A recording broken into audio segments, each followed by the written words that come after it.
السلام علیکم ورحمۃ اللہ وبرکاتہ۔ آج ہم آپ کو امریکی نوجوان جو بریڈ فورڈ کے قبول اسلام کی داستان سنانے والے ہیں۔ سعادتوں کے عظیم سفر من ظلمات الی نور شامل ہونے والے محترم شیخ جو بریڈ فورڈ امریکہ کے رہنے والے ہیں۔ میں ان کو شیخ محترم کا لقب کیوں دے رہا ہوں، تحریر پڑھنے کے بعد آپ پر واضح ہوگا انشاءاللہ۔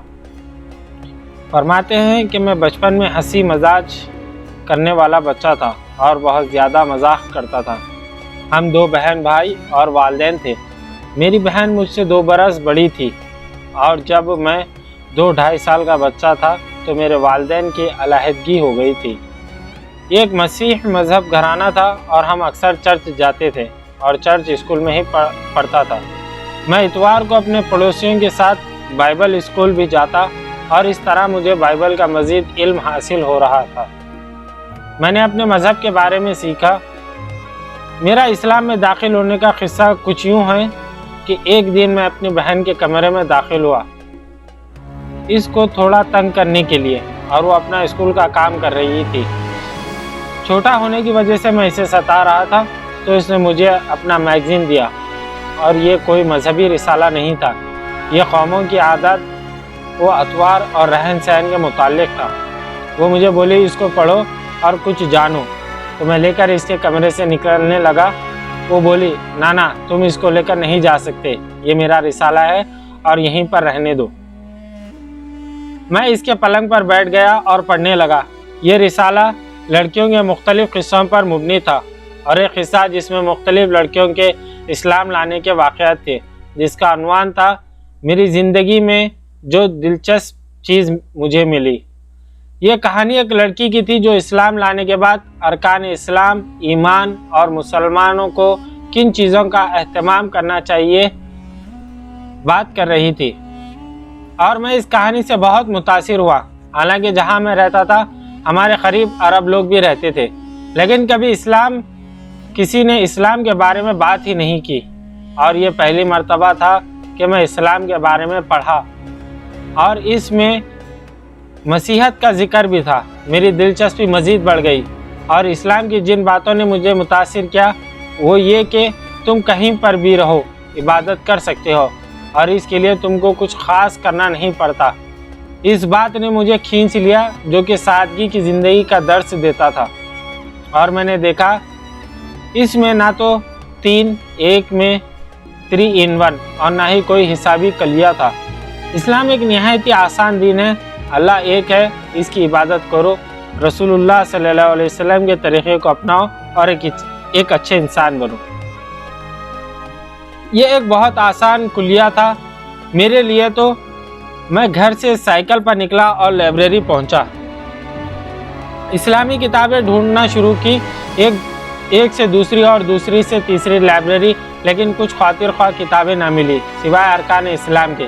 پھر ایک جگہ مجھے ایک کتاب ملی، اسلامی سیدھا راستہ ہے، اور یہ بہت مفید کتاب تھی، اور اس کے مؤلف کو مختلف ادیان پر عبور حاصل تھا، اور وہ بھی امریکی تھے۔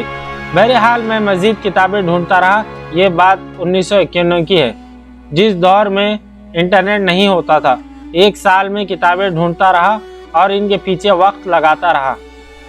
اس دوران میں ڈائریکٹری ہوتی تھی، اور میں نے اس میں اپنے شہر کے مذہبی مقامات کے فون نمبر اور پتے ڈھونڈنا شروع کیے، اور جگہ لکھا تھا اسلامی چرچ، اور اس کے نیچے پتہ لکھا تھا۔ یہ مسجد میرے گھر سے 2 گھنٹے کی مسافت پر تھی، یعنی گاڑی پر 2 گھنٹے لگتے تھے۔ میں تقریباً 200 کلومیٹر اور 1 سال کے عرصے میں اسلام میرے دل میں سرایت کر گیا تھا۔ عصر کے بعد میں نے فون کیا اور کسی نے دوسری طرف سے فون اٹھایا۔ ان کا نام عبداللہ فرض کر لیں۔ عبداللہ جی بولیے۔ شیخ جو بریڈ، میں اسلام قبول کرنا چاہتا ہوں۔ عبداللہ ٹھیک، تم مسجد آ جاؤ۔ شیخ جو، میں کم عمر نوجوان ہوں اور میرے پاس گاڑی بھی نہیں۔ عبداللہ تو پھر میں کیا کر سکتا ہوں؟ اور پھر فون بند۔ میں تقریباً ہر روز فون کرتا اور مجھے اسے یہی جواب ملتا تھا۔ ایک دن میں نے فون کیا اور غصے میں آ گیا اور کہا کہ میں ہر روز فون کرتا ہوں اور تم لوگ میری کوئی مدد نہیں کر رہے۔ تم یہ بتا سکتے ہو کہ میرے گھر کے قریب कोई मस्जिद है? अब्दुल्ला, नहीं, लेकिन एक इस्लामी मरकज़ फ्लोरिडा में है। शेख जोब्रेट, ठीक है, आप मुझे ये पता और फ़ोन नंबर दें। मैंने फ़ोन किया तो खुद का टेप रिकॉर्ड से जवाब मिला कि सिर्फ इतवार के दिन मरकज़ खुलता है और ये मरकज़ 1.5 घंटे की मुसाफत पर था और मैं अकेला साइकिल पर भी नहीं जा सकता था, कम उम्री और दूरी की वजह से। अब मैंने अपनी बहन को कहा कि तुम मुझे फला मुकाम पर पहुंचा दोगी। बहन, तुम जानते हो कि पेट्रोल खर्च होगा और इसके लिए रकम दरकार होगी। शेख जोब्रेट, इसके लिए मैंने 2 हफ्ते काम किया और रकम जमा की और फिर बहन से कहा तो इसने इतवार के दिन सुबह 7:30 बजे वहाँ उतार दिया। अब मैं बाहर बैठा इंतज़ार कर रहा था और 1 घंटा फिर 2 घंटे गुजरे, कोई भी नहीं आया। मरकज़ को ताला लगा हुआ था। इतने में एक औरत आई और इसने दरवाज़ा खोला। इसके साथ इसका एक बच्चा था। औरत ने कहा, क्या मैं तुम्हारी मदद कर सकती हूँ? शेख जोब्रेट, अस्सलाम वालेकुम वरहमतुल्लाहि वबरकातुहू। औरत ने जवाब दिया, वालेकुम अस्सलाम। तुम मुसलमान हो? शेख जोब्रेट, नहीं। औरत, तो फिर तुमने सलाम क्यों किया? शेख जोब्रेट, मैं इस्लाम सीख रहा हूँ, इसलिए इस्लाम सलाम किया और इस्लाम कबूल करना चाहता हूँ। औरत ने कहा, अच्छा ठीक है, इंतज़ार करो। शेख जोब्रेट, मैं बाहर बैठा रहा और लोग आते जाते रहे। बाहर से मुराद मरकज़ के बाहर सड़क पर 1 घंटे से ज़्यादा गुजर गया। इतने में एक कद्र आवाज़ खातून बाहर निकली। वो वफ़ात पा चुकी है, अल्लाह इनकी मग़फ़िरत करे। और मुझे मुखातिब किया, ऐ लड़के यहाँ आओ। मैं करीब गया। खातून ने कहा, तुम कौन हो और यहाँ क्यों बैठे हो? शेख जोब्रेट ने जवाब दिया, मैं इस्लाम कबूल करने के लिए आया हूँ और इस्लाम सीखना चाहता हूँ। खातून ने अंदर जाते हुए, मेरी नज़र तुम पर पड़ी थी, कब से तुम यहाँ पर बैठे हो? शेख जोब्रेट ने जवाब दिया, मैं सुबह 7:30 बजे से यहाँ पर इंतज़ार कर रहा हूँ। खातून ने औरतों की तरफ का दरवाज़ा खोला और बोली, ऐ औरतों, हस्बी अल्लाह, ये बच्चा अगर वापस चला जाता तो तुम सब जहन्नम में जाते। शेख जोब्रेट फिर मुझे कहा, बेटे मेरे साथ अंदर आ जाओ।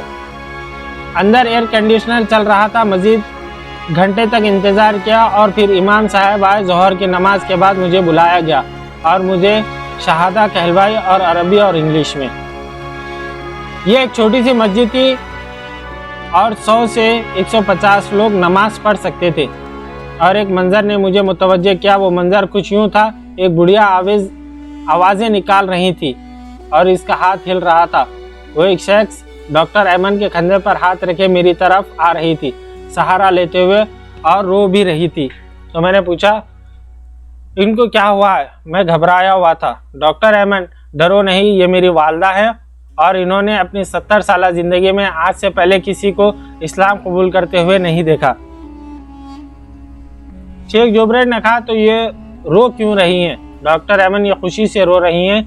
मैं चौंका और कहा, तुम्हारे यहाँ खुशी अलग है और हमारे यहाँ अलग। पहली मर्तबा किसी को खुशी से रोते हुए देखा और ये मेरे लिए ताज्जुब से कम न था। फिर मैं इस्लाम के मुतालिक मज़ीद सीख रहा था और कभी दिल में ख्याल भी पैदा होता था कि मैं सही रास्ते पर हूँ, और सोचा कि अभी पढ़ाई तरफ तवज्जो देता हूँ और 12 पास करने के बाद मज़ीद मुताला करूँगा। और एक दिन सूरह अंबिया आयत 105 से 107 पढ़ रहा था। जब इन आयत पर पहुँचा, जिसका तर्जुमा इस तरह है, और हमने नसीहत की किताब यानी तौरात के बाद ज़बूर में लिख दिया था, मेरे नेकोकार बंदे मुल्क के वारिस होंगे। इबादत करने वाले लोगों के लिए इसमें खुदा के हुक्मों की तबलीग है। और ए मोहम्मद सल्लल्लाहु अलैहि वसल्लम, हमने तुमको तमाम जहां के लिए रहमत बनाकर भेजा है। तो इनका रुआब और दबदबा ऐसा मुझ पर छाया कि बयान करने से कासिर हूँ। और मुझे इस वक्त इतना शऊर भी नहीं था कि अभी तक मैंने इन आयत से बहुत असर लिया, और ये आयत ज़बूर में आज भी मौजूद हैं और मुझे तौक़ीद मिली कि मैं गलत के बजाय सही रास्ते पर हूँ और पोज नहीं बल्कि प्ले करना चाहता हूँ। इस्लाम लाने से पहले मेरी कोई उम्मीद नहीं थी, लेकिन इस्लाम लाने के बाद बहुत सी उम्मीदें मेरी ज़िंदगी से वाबस्ता हो गई। मैंने जामिया इस्लामिया मदीना मुनव्वरा से तालीम कैसे हासिल की? जब मैं मुसलमान हो गया और मस्जिद आता जाता रहा था, 2 बरस का अरसा गालिबन गुजर गया, तो एक उम्र रसीदा शख्स ने मुझे कहा कि बेटा तुम्हें अब हिजरत करनी होगी। मैंने हैरानगी से पूछा कि मुझे क्यों और किस लिए हिजरत करनी होगी। बुजुर्ग ने जवाब दिया, इस्लामी उलूम और दीनी तालीमात हासिल करने और ये सब करके अमेरिका में वापस आकर लोगों को बताने और सिखाने के लिए, और ये अब तुम्हारी सबसे अहम मुहिम जोई हुई।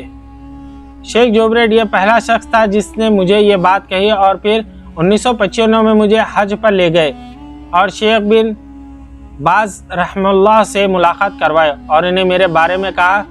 शेख ने इसी वक्त ख़त लिखवाकर जामिया इस्लामिया मदीना मुनव्वरा भेज दिया और हम हज से वापस आ गए।